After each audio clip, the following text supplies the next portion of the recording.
is each one of these divine sound vibrations of God's name is transcendental.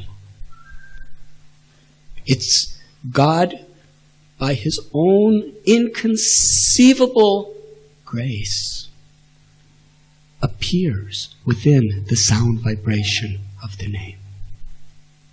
And it is a law of nature that what we associate with, we become affected by that. Just like if you put an iron rod in fire, it becomes red and hot like fire. And if you want to test it, you touch it, and you get the same effect as putting your hand in fire. If you put that same iron rod in ice, it becomes as cold as ice if it's there long enough. And every parent, one of their greatest concerns is who my children are going to be closely associating with. Do any of you parents, have you worried about that? Because if little children associate with people or others, especially as they start growing older, who are drinking, who are smoking, they're going to start drinking and smoking, for sure. In America, it's a big problem. Gangs. So many young people are getting killed or put in prison due to violence in gangs. And why are there so many hundreds and thousands of young people joining violent gangs? It's just by associating with people who are like that. You become like that. It's the law of nature. God is pavitra, all pure. When we associate with the purity of Krishna, or the absolute truth, then naturally we become purified. One name of the Lord that we chant is Krishna, which means the all-attractive. Rama means the source of all pleasure. Govinda means the supreme giver of pleasure. Radha is the feminine aspect of the one supreme divine, and she is the source of all grace, all compassion, all love.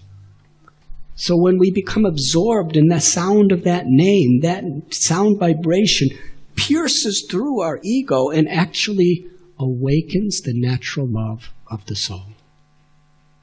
Nitya siddha Krishna prema satya kabonoi saravanadi sudichiti kodiyayudoi. For those who practice bhakti yoga, all the great scriptures and all the great saints, for thousands and thousands of years they teach us that by chanting God's names, we can get so many blessings.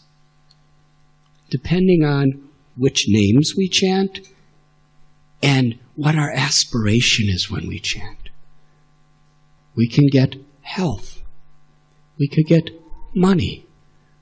We could get fame. We can get yogic, miraculous, mystic cities or powers. But nadanamna janamna sundarim kavitam vajagadisha kamaye. Mama janmani janmanishwari bhavatat bhakti rohite kidvai. But in the path of bhakti, we're not really concerned with any of these things.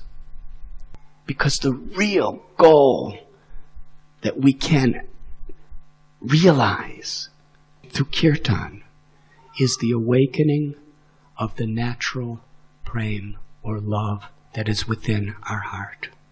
That's the essence of all religion, of all spiritual paths, to reawaken that love that is within us.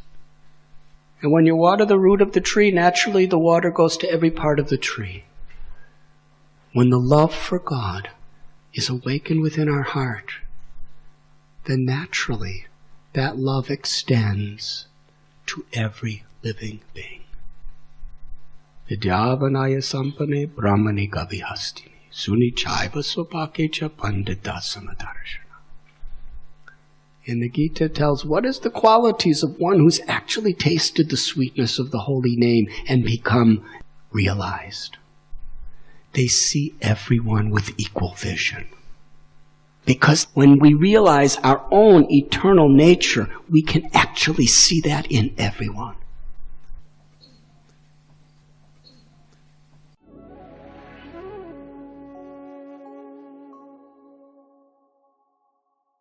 You were listening to Radhanath Swami on thesacredconnect.com.